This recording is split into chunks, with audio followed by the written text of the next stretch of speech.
The Hog's Tie is brought to you by TicketClub.com, your one-stop shop for live events nationwide. Whether you're looking for game, theater, or live performance tickets, don't sweat it. TicketClub.com has you covered.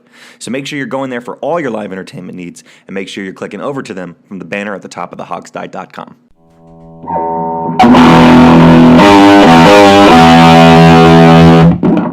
It's Just Business with Steve Thomas and John Worrell. And now, here's your host, Chris Leary.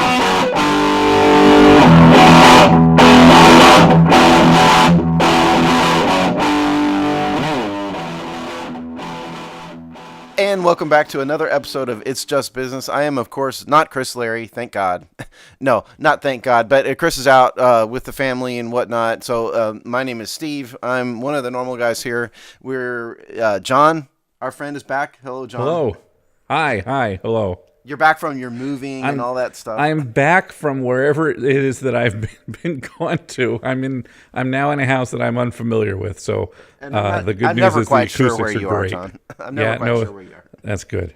To be fair, I feel like every house I've ever seen John in has just had blank white walls all around him. So he could be in like a rubber room this whole time, and I'd never know for 5 years. I could be, and I wouldn't know either. or the other thing is he could have been in the same room for all these years and never moved anywhere. That's the other option. True. By the way, that's Alex. Alex, our regular, normal super sub. Alex. Yes. Alex is back from a fun time as well. You were out of the country, correct? Yeah, I was in Jamaica doing a little early trip for my wife's birthday / it was Valentine's Day. So we went to Sandals, Jamaica, which was an experience. See, when I treat myself, I go to like Taco Bell, and you go out of the country. There's a difference. Well, I don't have kids, so I have $4,000 I can just throw down anytime for a trip like that. Yeah, that's a minor problem for me. Yeah, yes. I'm already depressed. We just started the show. Now I'm broke, and I don't have a home, and I'm in a rubber room. Thanks, guys. Hey. Yeah. Well, it's odd. It's odd you said depressed because we have a story that made at least one person happy. And that would be Bob Kraft, the owner of the New England Patriots, who I think it's safe to say, according to Patriots fans, is at least related to Jesus in a direct familial sense. Didn't make him happy for very long. Yeah, no, I mean, no. he I was think happy when that for a popped few. up, it was it went south quick. See, I saw what you were doing there. Okay, so this story, in case you've been living under a rock here, Bob Kraft, last Friday, you're going to hear this show in the middle of the last week of February. Well, last week, the Palm Beach County Sheriff's Office announced a prostitution sting, and the story was really, really ugly. And we're going to get into what is and isn't applicable to Mr. Kraft. But the basic story is they did a massive sting on massage parlors, and they're going to issue about 200 arrest warrants. Well, one of the names that popped up was Bob Kraft, owner of the New England Patriots, and apparently, according to the story, Mr. Kraft visited a particular day spa in Jupiter, Florida, which, if you don't know Jupiter, it's one of the richest towns in the country. It's Billionaire Row. Tiger Woods lives there, and he's poor compared to the other people who live there. I see a link already. Yeah, well, apparently, also, by the way, the sheriff also said that Mr. Kraft is not even the biggest name that's going to come out of this. So who knows what that means? That could mean literally anything in Jupiter, Florida. But okay, so apparently the sheriff's office has video of Mr. Kraft on 2 separate occasions entering this establishment and then purchasing services, and also video of a specific sex act being done to Mr. Kraft on 2 separate occasions. Are we allowed to say what kind of sex act? Go ahead, say it. No, I don't. I honestly, I don't know. Oh yeah, I just don't like using those kind of words, and so I didn't say. Well, no, since we try to be family-ish friendly, you can use the initials of what he was probably getting. Does it start with hand?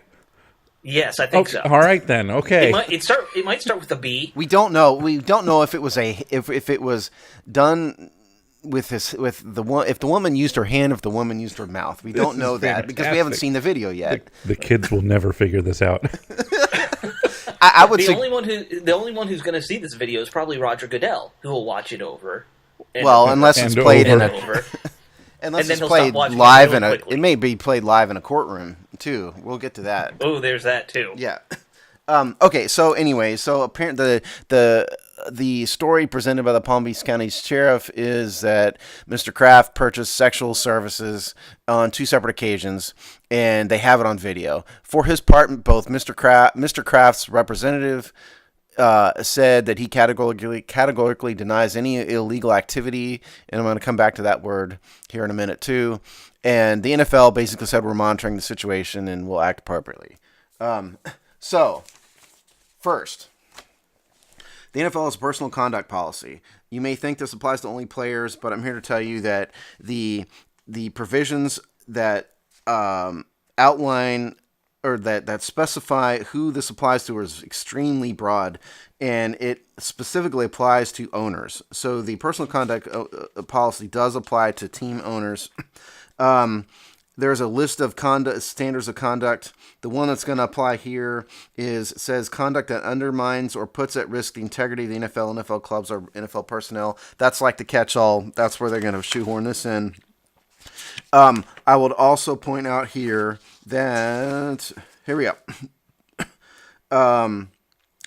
And this applies, by the way, to Reuben Foster, for those of you Redskins fans out here. In cases where you are not charged with a crime or are charged but not convicted, you will still be found to have violated the policy if credible evidence establishes that you engaged in conduct prohibited by this personal conduct policy. So what that means is you don't have to be convicted. If we have you on tape getting a hand job, right, even if you're not convicted, you're an H. Sorry, yeah, an HJ. Hand job. Yeah. It's a hand job. An HJ or a B job or a BJ, one or the other. If that is on video somewhere and they can establish you paid money for it, you're going to be disciplined even if you aren't convicted. That's the idea here. So, right. I have a million thoughts, and I'm going to go over the Florida criminal statutes he's been charged with here in a minute, but initial thoughts by you guys. So can we get all the jokes out of the way? Well, there's precedents for this, right? So we've already established that it's a 4-game suspension for deflating your balls if you're a Patriot. Right. That's true. Right. Yeah, there's also other precedents too here, in that Jim Irsay, who was the owner of the Indianapolis Colts, got busted with a whole bunch of illegal pills back in 2014. I believe it was like a metric ton worth in his trunk. It was absurd how much he had. Yeah, he was clearly had a pill problem. And right. Anyway, he got a 6-game suspension and a $500,000 fine as a result of his violation of the personal conduct policy. So, how does a suspension work for an owner? They just can't sit there. They can't go to the game, I think. No. It's worse than that. It means that you can't participate in league governance activities. Oh, okay. Which your children do anyway. That still seems silly. Well, yeah. No, I mean, the owners actually do play a specific role. They play a bigger role in league governance than you might think. No, that's true. I know. You watch the show. Here's one I think, Steve. You're probably among the 3 of us. I would say that you are the person who is closest to being a district attorney. I have worked in a district attorney's office doing criminal prosecutions. Right. Yes. So here's what I'm trying to figure out. So when I first read this. Actually, I was having lunch with a buddy, and it came across the TV at the restaurant we were at, and it said that it was a human trafficking sting. Yeah. And my thought about that. So, and I'm not sure if this is what we're supposed to be talking about or not. I don't. Go ahead. Nor do I particularly care. But my thought on this is, what are they? Is the goal here to end human trafficking by outing the names of guys that got hand jobs, and that somehow that's going to lead to less human trafficking? How does this this up for me? All right, so the investigation that was done by the Palm Beach County Sheriff's Department, and it was probably other agencies, they probably had federal help, would be my guess. They were investigating whether or not women working in day spas and similar businesses were being trafficked and kept against their will for the purpose of prostitution. And so, sex slavery, basically. Yeah, sex slavery. And yes. Apparently these women in this particular place slept at this place and were never allowed to leave. And they were literally, by anybody's definition, at a minimum, indentured servants and held against their will and maybe slaves themselves. Right. So that was the nature of that's what they're investigating. Now, prostitution happens to be prostitution and soliciting prostitution is illegal in the state of Florida. And so, in the midst irony. of them, yeah, I mean, in the midst of them investigating this, they caught up a whole bunch of men who were soliciting prostitution, of which Bob Kraft was allegedly one. And so it's there's sort of collateral damage here, but the sheriff is not going to let. The district attorney is not going to let crimes go unprosecuted, especially if they have them on video, because the intent of the statute is to discourage others from engaging in soliciting prostitution, because the state of Florida has determined that that's bad. And you may disagree with it, John, but that's the state of the law. No. I have my thoughts about prostitution, but I have a so it's collateral damage. Basically. I live now in southern Pennsylvania. And so just hypothetically, if I went to the strip mall massage parlor here in southern Pennsylvania, which, by the way, the women in Pennsylvania are amazing. We don't have to go to Florida to get a good hand job. We can, anywhere around here, you could probably get hooked up. I'm pretty sure you can find any part of the country something like this. The women are amazing. You don't have to go to Florida. Bob, I'm sure there's plenty of fine women up in Boston. You don't have to. So, it's Boston. Well, Boston. Yeah. So at any rate, here's my if I go in and get a massage, and I'm getting a fantastic massage, and then the woman touches me and says, "Do you want whatever?" And I say yes. Am I now soliciting prostitution, or is she? Because if she's like, is that entrapment? If I'm no, it's not entrapment. I'm asking for a friend named Alex. No, it's not. Entrapment involves the police basically setting you up for this, and what entrapment means is if you would not conduct the activities but for the police specifically enticing you to do so, that's entrapment. This has nothing to do with entrapment. Okay, so the girls weren't in on it either. It was everybody was being secretly filmed somehow. Yeah, and the girls were the victims. Here they're not. Yeah, sure. But so in your scenario, if money didn't change hands and money was not offered first, you could have a hypothetical argument that was consensual sexual activity, which may be what Bob Kraft might argue here. I don't know if he paid or not, but at the moment you pay or you offer to pay, you say, "Honey, I'll give you another $100 for this," or something like that, or you pay her afterwards. Then that is what prostitution is. Prostitution is or $13,500. Yeah, or however, it must be really valuable to you if you're giving that much money. But the prostitution comes in paying for or offering to pay for sexual services. And so, yes, you'd have to pay or offer to pay. Gotcha. So, now, he is charged with, there's two ways we can go with this. And it'd be interesting to see what the state... He went both ways. Yeah, he did. But what the state does. So, Section 796... 0.07 of the Florida statutes is the prostitution statute. And there's one provision, there's two provisions here I think you could arguably dump this into. One is way more serious.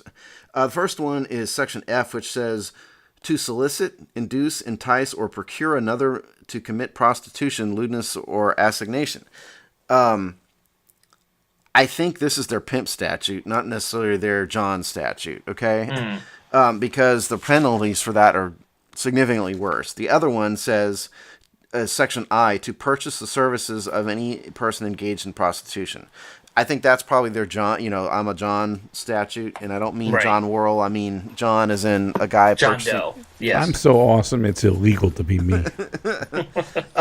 I did hunt through the Palm Beach County, Florida District Clerk's records. The case is not filed yet, so we don't know which one they've filed under. But the reason why I think I said the first one is probably the pimp statute is the way it's worded, but also a second violation is a third-degree felony.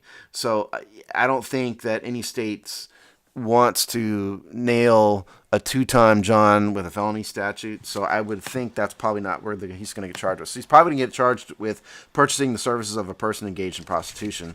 Sure. The two counts of that, the second count is a second-degree misdemeanor, and in Florida that means punishment of up to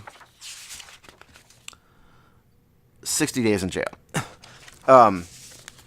He's not going to get that. No, Bob Kraft isn't going to get put in jail. He'll get the rich guy punishment of No. Let me stop you guys right there. DAs sometimes will go harder at people like this, not easier on them, okay? Because DA is elected, and they want these type of convictions under their belts. There's no rich guy. There's better attorneys, better criminal defense attorneys. But what's going to happen? Yeah, I know. But what's going to happen to Mr. Kraft is what would happen to any of us who is first-time offender. They will give him like a pretrial diversion program, and it will be deferred adjudication, meaning if he stays out of trouble for X period of time, it will go off his record. That's what anybody who does a non-violent crime like this would get. Not just because he's a billionaire. So legally, that's what's going to happen. The bigger question is, what does the NFL do, and what should the NFL do? Nothing. Well, I think on that question, you can just look at the recent history of other owners who have been caught doing various criminal things. We talked about Irsay, the owner of the Browns. He's got Jimmy Haslam.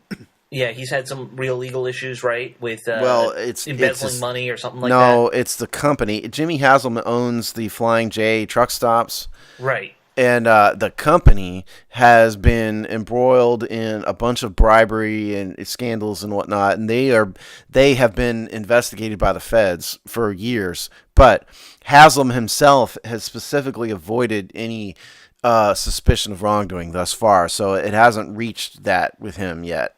Okay, and then you have, of course, the former owner of the Panthers who was forced to sell his team, right, because of sexually harassing employees. Using racist language around employees all the time. Yeah, and that dude was a scumbag anyway. I mean, he was a bad owner, I thought. And I think I would argue sexual harassing employees is far worse than a crime like soliciting a hand job at a massage parlor. I mean, there's some tie-in, but yes, it's not your employee. Right. So this is a weird business transaction. I think that if we were talking about a scenario where Bob Kraft knew that he was engaging the services of women who were being held against their will, then I think you have a real story. I think that if you're talking about a guy who got a hand job after a massage, it's a misdemeanor. I don't think that it makes him a monster. I think it makes him, morally questionable in the eyes of some. But, this is not – I don't think that there's going to be – we're not in any danger of there being a spree of Bob Kraft getting hand jobs that's going to ruin the NFL. Are we? Well, I'll tell you one thing. Fred Smoot's on the line, Alex. Please make him up and see what his thoughts are. The least click link on the internet is going to be the Bob Kraft tape. Here's what I want to watch. So it's, I don't think that the NFL needs to do anything about this. I think the NFL needs to say, listen, guys, don't do things that are illegal and, and move on. Can I tell you why the NFL will absolutely do something about this? I think they'll do something. I don't think they're going to force him to sell. That's my only No, they're not going to force him to sell. But the policy... Some people want that, but... Well, the personal, that's just because they hate the Patriots. The personal conduct policy specifically talks about this, and it says ownership and club or league management have traditionally been held to a higher standard and will be subject to more significant discipline when violations of personal conduct policy occur. Meaning that this, if Bob Kraft gets hit with a misdemeanor like this, that is something more than a speeding ticket, the NFL will treat him more harshly, and they should, than a player, because they've been incredibly harsh on these players over the years. And so the idea of letting Bob Kraft go for what's some would argue shouldn't be a crime but is a crime, I think would be a horrible look for the NFL. So they've got to fine him and suspend him. Yeah, well, what are we actually talking about? He's going to pay a $15,000 fine instead of a $6,000 fine? No, I would think more like it's going to be $500,000.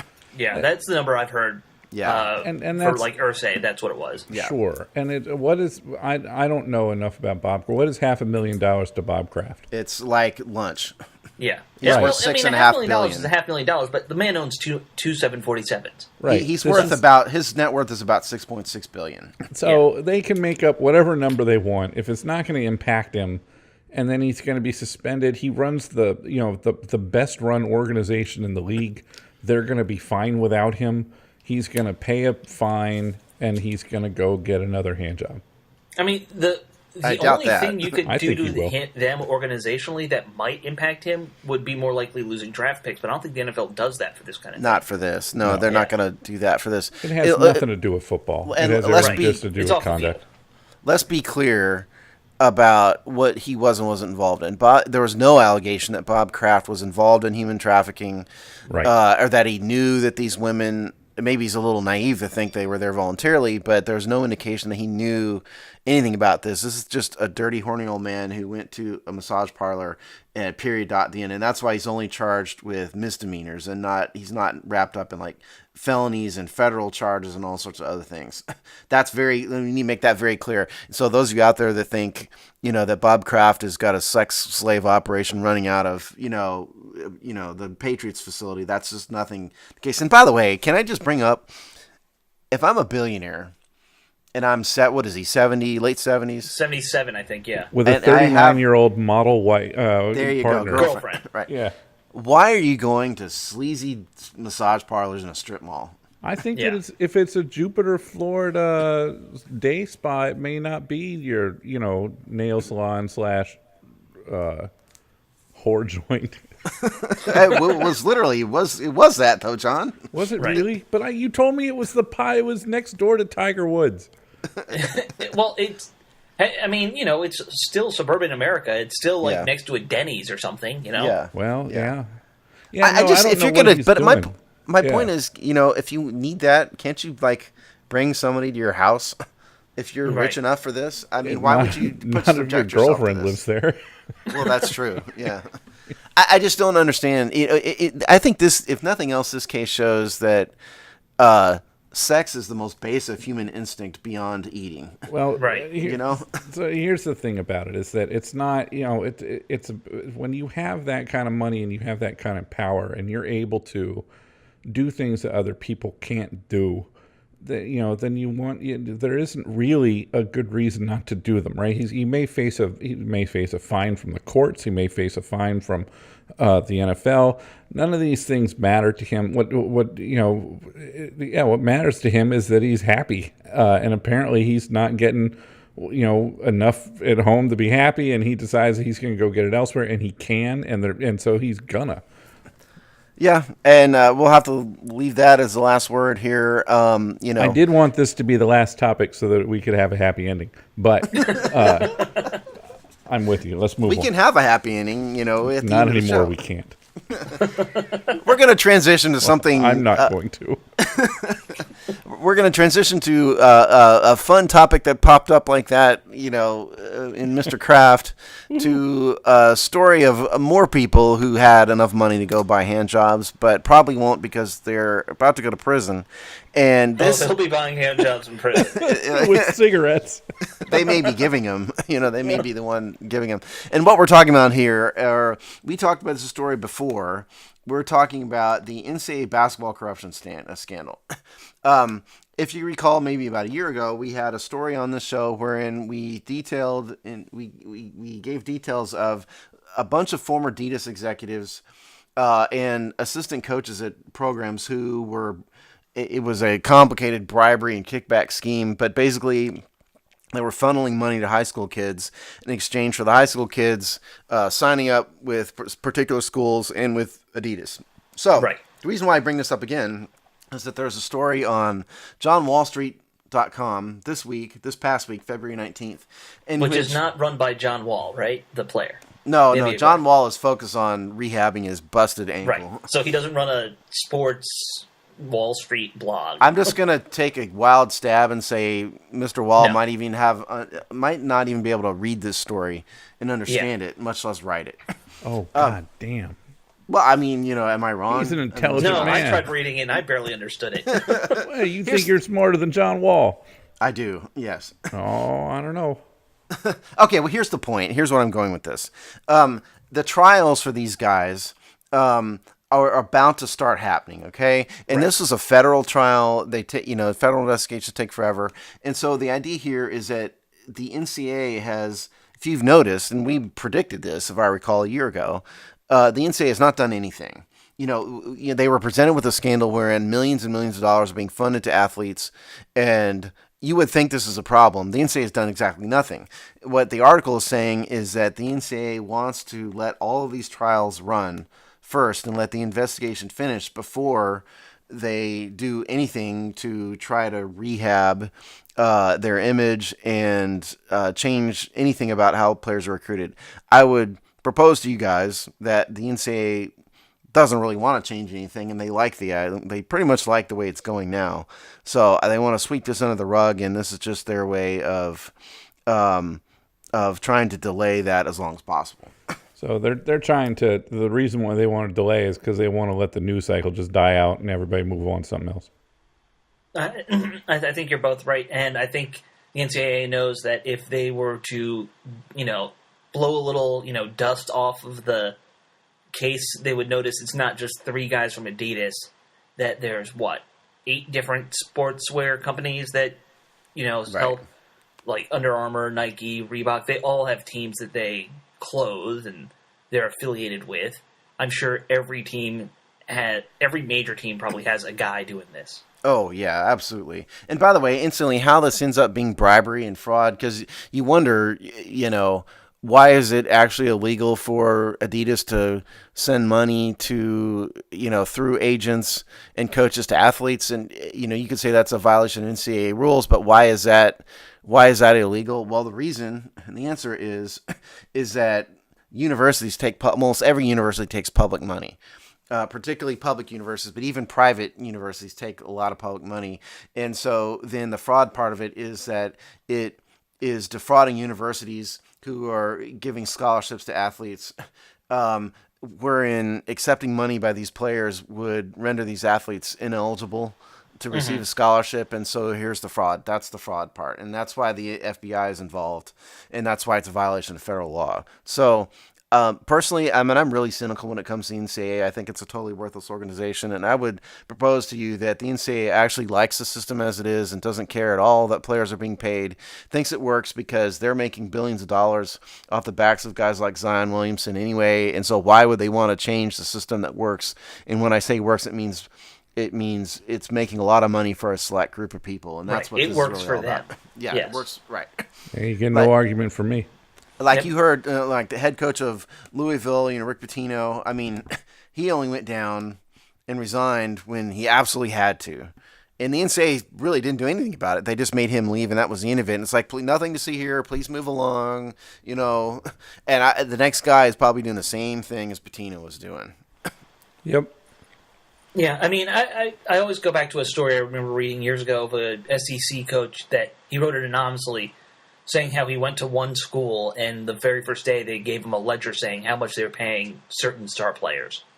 And, that's just SOP, for a lot of these places. It's like the movie Blue Chips from 20 years ago now, is I think was probably far more accurate in its portrayal of what happens than anybody really realized, It's been this way for ages. And it will remain. And the reason why it's going to remain this way is, like you say, Steve, the NCAA has absolutely zero incentive to change the system because they make a ton of money off of it, and it doesn't affect enough people for it to become like a social cause issue, right? The players that are getting paid are often going to go on to careers where they get paid a lot more, and so nobody's really feeling bad for these guys. And so it's like there aren't enough obvious victims of this for people to get worked up about it, not enough to make some kind of change happen. Yeah, I mean, it's a fair point. It is like the only crime really is that technically all these people are committing tax evasion by doing this under the table.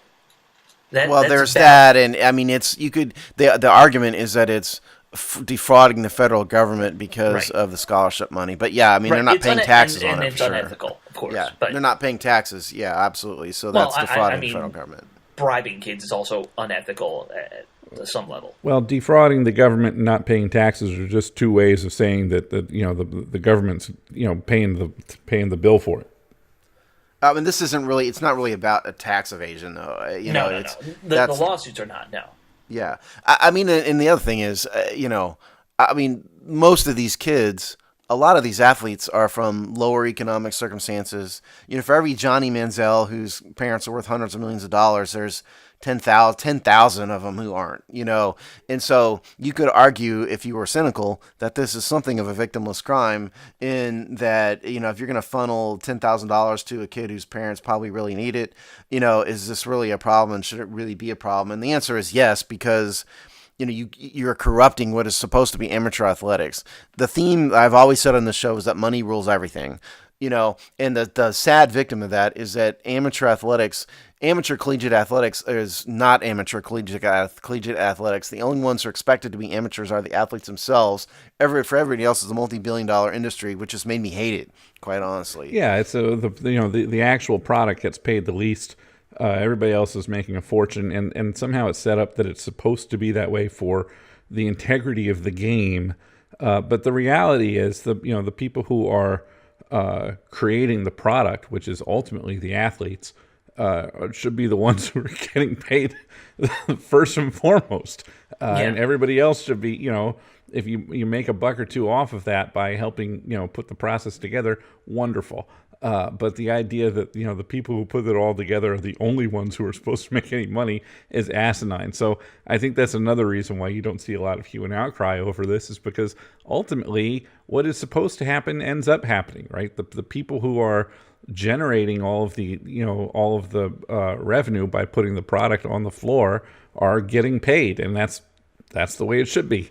Now, one thing I brought up in our pre-show meeting that we didn't really talk about the whole story, but there is something going on in California where they're trying to pass a law allow for schools to pay players, basically. Yeah. Okay. So, and it's probably not going to make it through the California legislature, but it's out there at least. More importantly than that, I don't think that there's a way that California can do that without running afoul of Title IX under the U.S. Code.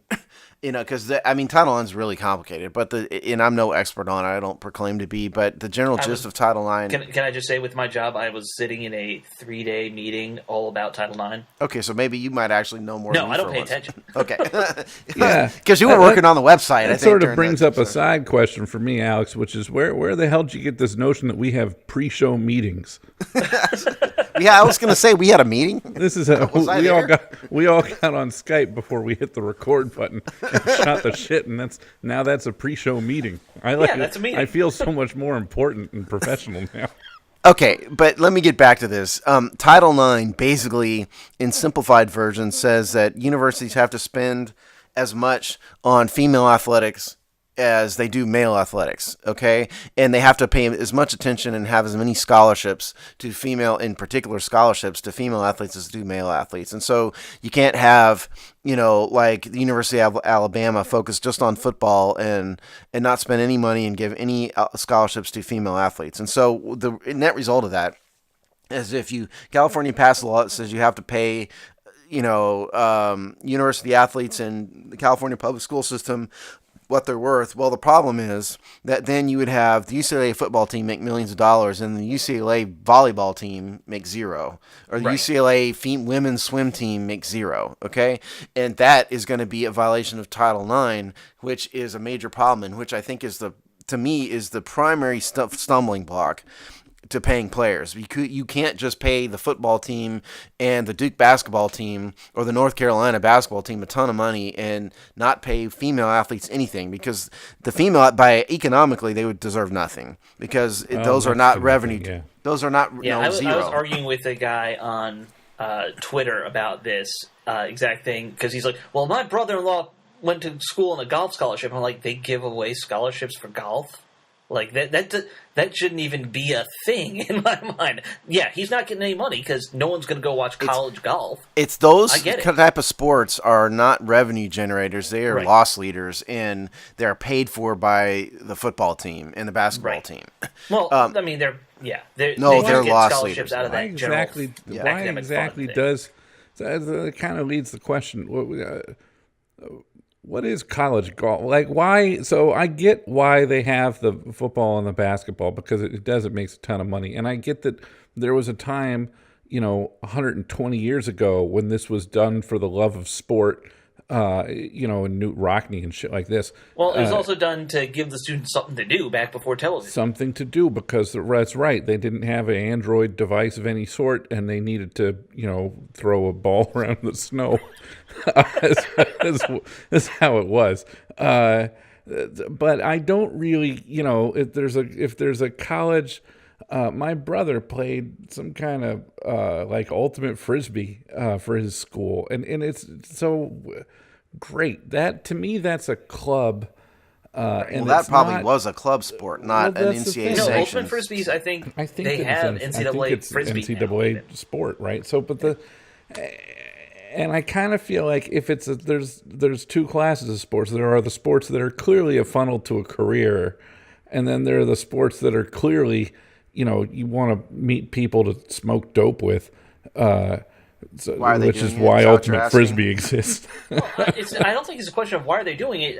I have no problem if you want to go play golf in college, have fun. Absolutely. Why are you getting a scholarship for it? Well, the reason is that it's encouraging. I think the idea on a macro level is it's encouraging people to go to school and providing an opportunity for people who may not otherwise be able to afford to go to school through athletics. And I think there's a valid argument to say that athletics is a valid and legitimate part of the development of young people. And it teaches you a lot in and of itself. And so I think there's a valid academic or development reason why sports in college exists, and giving scholarship money to someone who, might not be able to afford it otherwise, and encourage them to go to school, I think is a good thing. So I have no problem giving scholarships to golf. It's coming out of their general scholarship fund. Do you think that there was ever a poor kid who, because of his passion for golf, was able to get an education? Well, you're bringing golf up in particular, golf is kind of a rich guy sport. Sure. Alex brought up golf. I brought golf up. To be fair, golf is I love shitting on golf. You know that. Golf is obviously a rich guy sport. You're not going to get people in all lower right, we'll talk about the inner city kids that made their way to an education on ultimate frisbee. I don't think, somebody out there correct me if I'm wrong, but I don't think ultimate frisbee is an NCAA sport. It's a professional sport. I thought anyway. It doesn't matter. But point is, generally speaking, that's why athletic scholarships exist. Yeah, no, you're not going to find somebody in a ghetto, playing golf. Certainly not. But other sports, yes. That's the point. So to all of this, which we started with basketball here, if we come back around, is that and football are the ones that make money. Keep us in line, Steve. The John Wall Street article is pointing out that the NCAA really does not want to take any action with this bribery scandal because they kind of like it. Right. And they kind of like what's going on. And they're going to fight the California thing, which is probably logistically almost impossible. And legally almost impossible. Right. More importantly, California can't just pass a law that thumbs their nose at the federal government, even though they try to do it all the time. They can pass laws to change existing laws. Yeah, but they can't pass a law that is contrary to federal law. They can't do that. That's unconstitutional. Yeah, but it's California, so they get more votes. Like if you're a Californian, I think you get to vote like 4 times. Because California, I've lived there, and believe me, it's more specialer than other Here's states. What I think. I'd like to start a campaign, and maybe Alex, we can put a thing on the website to get volunteers. I want to get everybody out to the California-Nevada border. I want to physically cut the state away, create it, and make it an island, and then we'll just shove it into the Pacific. You wouldn't cut. Technically, you would have to dig. Yeah. Okay, we'll dig. Yeah, maybe shovel. This is why these plans are never going to work, Steve. You don't think them through.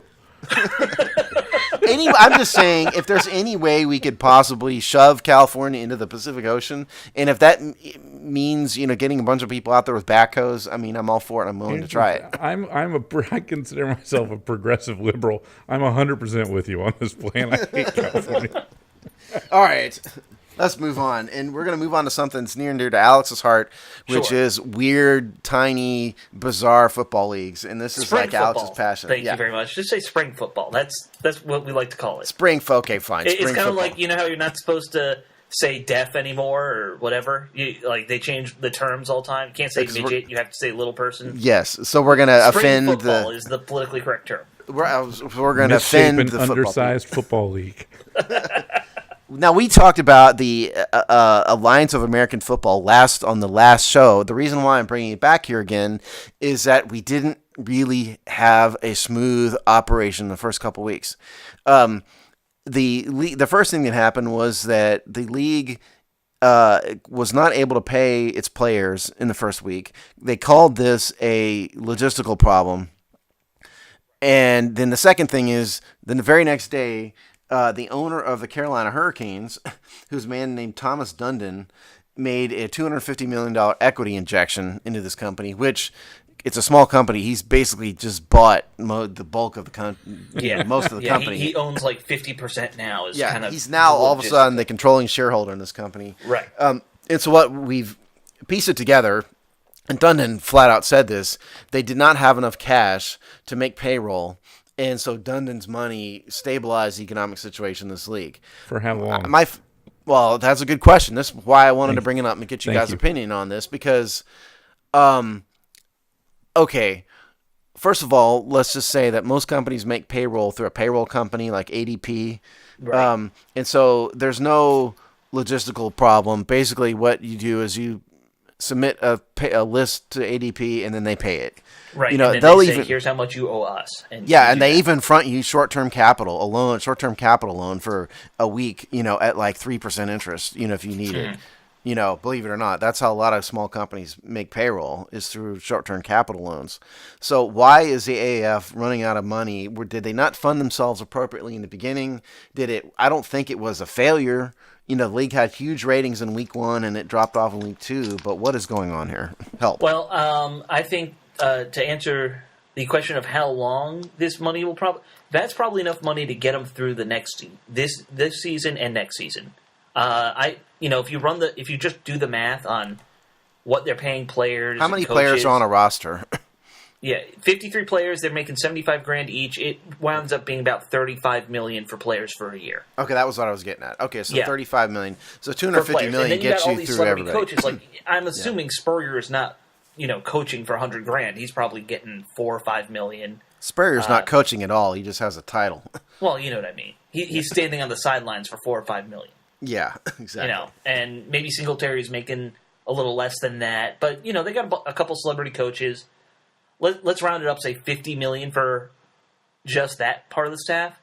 The other expense, of course, is it requires about 150 people to produce a TV show of a football game. So you got to pay. But you don't really have to pay those guys anything. I mean, very, very little.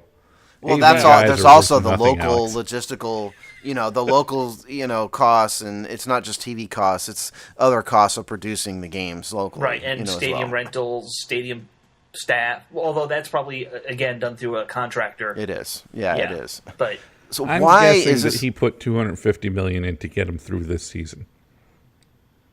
Well, I think 250 could just be one season. That's possible. That's my guess. Why? And then they reassess. Why is this happening? That's my question. Is this just really, really, really poor planning? They were, I remember when we did this topic 2 weeks ago, running down the list of investors, they had legitimate investors. Mm-hmm. The company that owns Bleacher Report, they had some like big time corporate finance type guys. Why on earth did they run out of money so fast? Is this really, really poor planning? Did they waste their money on, hand jobs at day spas? I mean, that's a lot of hand jobs at a day spa. Well, I think you've brought up the solution as well. If everybody took a side job as a masseuse, make all the players, we could figure it out. I just have to think that this is a sign this league is going to go down the tubes. Because it was decent. It was decent football. Okay, right. I watched some of it. I didn't watch all of it. It was decent football. The first week it was on CBS. Wasn't it CBS, Alex? CBS, right? Aired the first games. Yeah. Okay. And then, but for the rest of the year, it's all on cable. Yeah, and it's not, and it's TNT and the CBS Sports Network and whatnot. But what was important to note, the ratings were very good, outstanding ratings, higher than the NBA for week 1. 3 million viewers or so. But they dropped off precipitously in week 2, like a lot. So I think most people expected with them not being on CBS. I don't know what the ratings were the second week because I was out of the country. I didn't, And I don't have the numbers. Please remind us of the time you spent on the beach in Jamaica again. Yeah. So, and clearly the ratings were going to have to stabilize. There was a curiosity factor in week one, and I mean, again, it wasn't a joke of a product. It was a decent product, but even football, there's a limit to how much people want to see. And, when I was looking into the contract situation for these players, they're paying a decent amount, $250,000 a year per player. Isn't that what the number is, Alex? No, it's $250,000 for 3 years. It's around $75,000 a year. Okay, all right, and but there's significant benefits and whatnot. Right. I mean, it's a lot of money. And don't forget, the insurance costs in football are insane. It's not like minor league. A lot of these leagues. Like minor league baseball are paying these guys like $20,000 a year. Right. What was their? So I mean, we're figuring out how much it costs them to run this. What is their revenue model? Where are they generating the cash? That's the $1 million question. I don't know if they're getting anything off the TV contracts. Right. They may have paid for the TV contract. They may have paid for the. So here's the thing. I know the Arena Football League does that. They have to pay TV contracts. Right. They have to pay because they're trying to generate. This should never have been something that ran out of money in 2 weeks. No. If you need to have, you're not going to start a league and have it instantly be compelling television with, diehard fans and things like. It doesn't work that way. You can't just decide it's going to be good television. The TV had to be something I would think that they paid for the first week. No. No, that's not it. There is a they have TV contracts. It can't be much.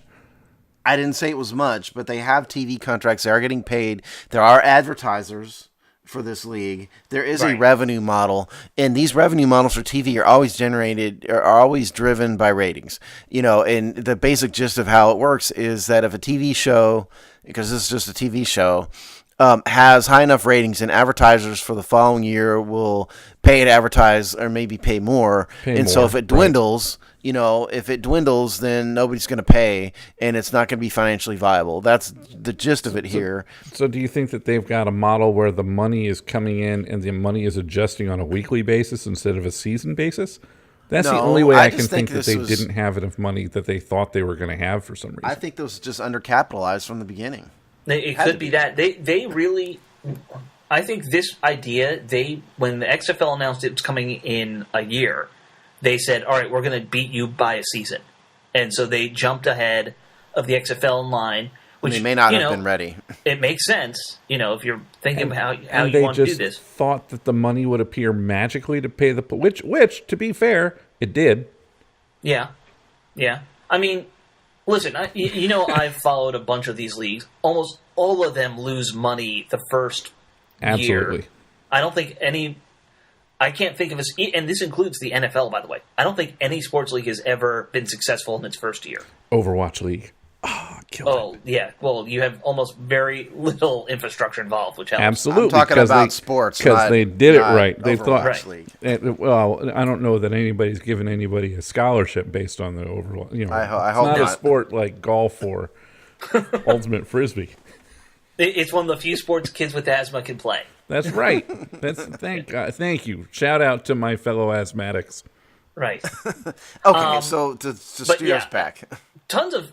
All leagues struggle at the beginning, so I don't worry about that too much. But the big number of 250, that is a lot. That stuck out. Really jumped out at me. Didn't have a primary investor. Yeah, that jumped out at me, and the player costs really jumped out at me. Well, Alex, what do they make? Yeah. But the Arena League isn't anywhere close to that amount. No, I do know how much they pay in the Arena League. Rosters are half the size. It's a 25-man roster, and you pay...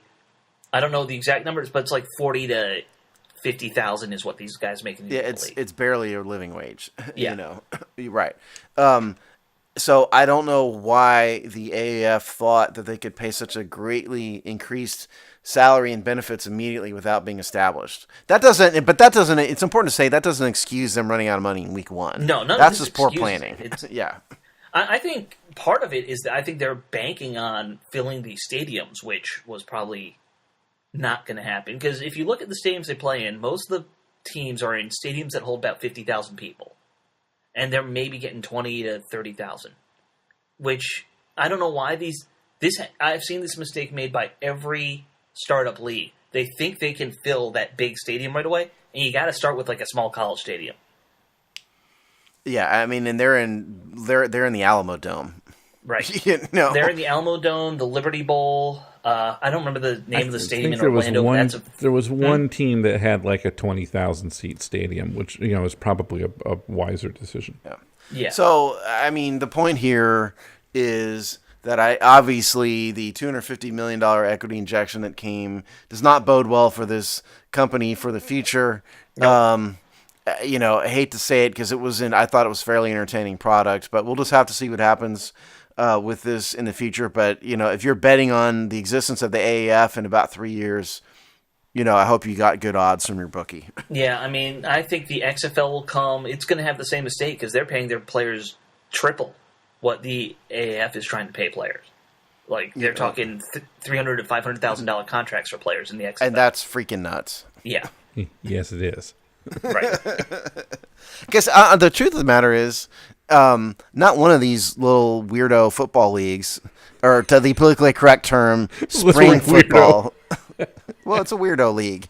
Not one of them has really worked in the history of Arena Football League, which is not working. Alex, I'm sorry to tell you, there are 6 they're financially stable finally. Well, what we said last time, the AFL was the only competing league to the NFL that had a successful outcome of any kind. And that was back in the 60s. Right.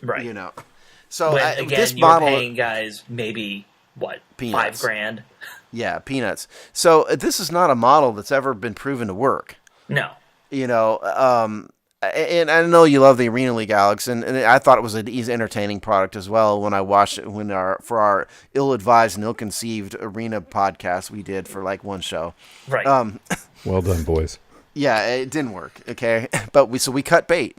But point is that nobody's actually gotten this right so far, and there's just because Bill Polian is involved in this league doesn't necessarily mean that the AAF has either, and I think that's what we've learned this week. To tell you one other revenue stream that they've been wanting that hasn't kind of worked for them is the gambling.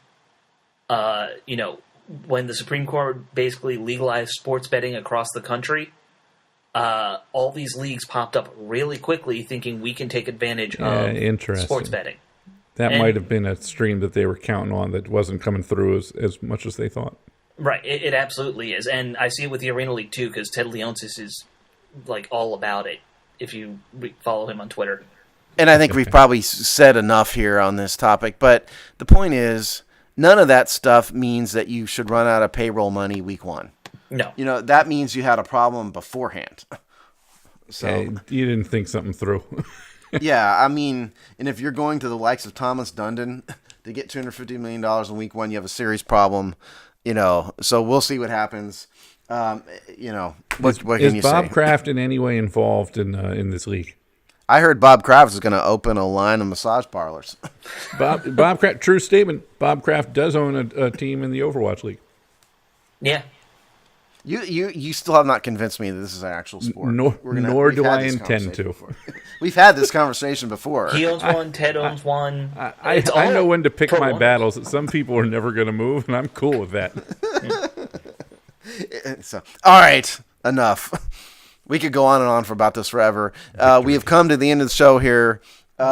We will be back in another 2 weeks. John, do you have a Twitter that you know is accurate? Jesus and you can Christ, give to let people? me look it up. For God's sake. You ask me this every time. Let me look And every time you think you know that you have to do this. Let me look up Twitter here. Let's see. Twitter. It's twitter.com, right? This isn't a .org sort of thing. All right. It may be a .org thing eventually. They'll start making money. I am. Yeah. No, they'll be in there with the AAFL, the AF. The AF. My AF. If you want to tweet at me, I don't know why you would, at John, JOHN_world, WORRALL. And, if you get a response, congratulations to you. I think you need to go on there and update your profile picture because of the new beard. I probably do. This is my picture. I'm looking at it now. It's about 10 years old. It has it's a 10-year-old beard. This one I just sort of grew overnight. You fans can't see this. I call you fans optimistically, but you can't see. It's a thing of beauty, my friends. And I encourage all of you, male or female, I don't care, grow it out. Just enjoy the moment because it's a lot less work in the morning. You should go get into some Civil War reenacting up there in Pennsylvania. I do that on my own. I often, you'll find me on the weekends. I've moved to Pennsylvania. I'm closer to Gettysburg now. I will often reenact the guy who sort of got lost from the battle. And he's kind of wandering around your neighborhood in full on battle houses. garb. Excuse me. How do you feel about certain amendments about, keeping and quartering the military? Because you've always carried that musket everywhere we've ever seen you. That's right. That's what I do. All right, Alex, where can they find you? Alex35332 on Twitter. I'm also on Facebook, but no one's on Facebook anymore, right? I'm not. You can't find me anywhere. I am not on Twitter. You can, if you tweet at the Hogstie, I will probably see it, but no guarantees. Yeah. We get a lot of messages these days. Yeah. Steve does not actually exist as a person. This is for tax reasons. I'm just a conglomeration of a bunch of people here, and this is really a computer voice and not a person. And with that, we will say goodbye to another episode, and we will see you in 2 weeks.